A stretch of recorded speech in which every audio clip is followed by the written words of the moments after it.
পুঁই বড়া বা পুঁই শাক দিয়ে মুচমুচে ক্রিসপি পাকোড়া। সন্ধ্যার চায়ের আড্ডায় এই খাবারটা কিন্তু একদমই পারফেক্ট একটা কম্বিনেশন। খেতেও দুর্দান্ত স্বাদের হয়ে থাকে। চলুন তবে দেখে নেই পুরো প্রস্তুত প্রণালী। প্রথমে আমি এখানে 1.5 কাপ চালের গুঁড়ো নিয়ে নিলাম। চালের গুঁড়োটা যদি না থাকে আটা এবং কর্নফ্লাওয়ার মিক্স করেও এটা তৈরি করে নিতে পারবেন। তারপর দিয়ে দিচ্ছি হলুদ গুঁড়ো, মরিচ গুঁড়ো, ধনিয়া গুঁড়ো এবং গরম মশলার গুঁড়ো। তারপর দিয়ে দিব স্বাদ অনুযায়ী লবণ। এরপর দিয়ে দিব এখানে আধা চা চামচের মতো আদা রসুন বাটা। এবার এই উপকরণগুলোকে একটু মিশিয়ে নিতে হবে। কিছুক্ষণ মিশিয়ে নেওয়া হয়ে গেলে তারপর এখানে দিয়ে দিব আমি কালো জিরে।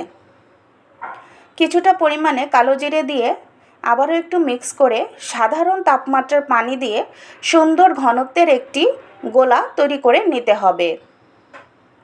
একেবারে অনেকগুলো পানি দিয়ে দিতে যাবেন না, এতে করে গোলাটা একদম পাতলা হয়ে যেতে পারে।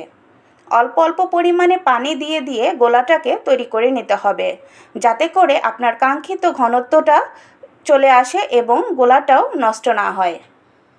তো আমি অল্প অল্প পরিমাণে পানি দিয়ে দিয়ে একদম পারফেক্ট ঘনত্বের একটা গোলা তৈরি করে নিয়েছি। আশা করছি দেখেই বুঝতে পারছেন। আরেকটু সুবিধার জন্য দেখিয়ে দিচ্ছি, গোলার ভেতরে যখন আপনি একটা আঙুল ডিপ করবেন, গোলাটা আঙুলটাকে খুব ভালোভাবে কভার করে নেবে। এদিকে আমি কিছু পুঁই শাক খুব ভালোভাবে ধুয়ে পানি ঝরিয়ে নিয়েছি। এবার চলে যাব ভাজতে। ভাজার জন্য পরিমাণ মতো কিছুটা তেল দিয়ে নিয়েছি।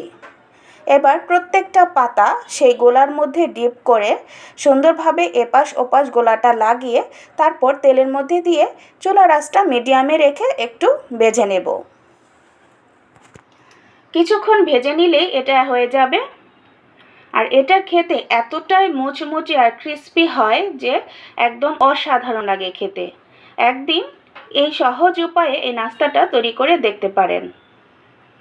খুবই পছন্দ করবে, ছোট থেকে বড় সবাই এই পাতার বড়াটা খেতে অনেক পছন্দ করবে। তো আমার দুটো পাতা ভাজা হয়ে গিয়েছে, এগুলোকে তুলে নিচ্ছি, পরে আরেকটা ব্যাচ ভেজে নেব।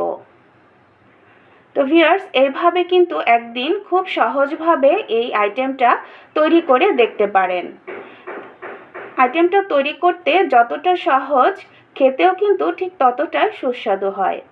তো ভিডিওটি কেমন লাগলো অবশ্যই লাইক কমেন্টসের মাধ্যমে জানিয়ে দেবেন।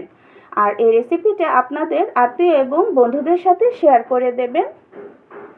যদি ভালো লেগে থাকে আর আপনি যদি আমার চ্যানেলে নতুন হয়ে থাকেন, তাহলে অবশ্যই চ্যানেলটিকে সাবস্ক্রাইব ও ফলো করে নেওয়ার অনুরোধ রইল। আল্লাহ হাফেজ।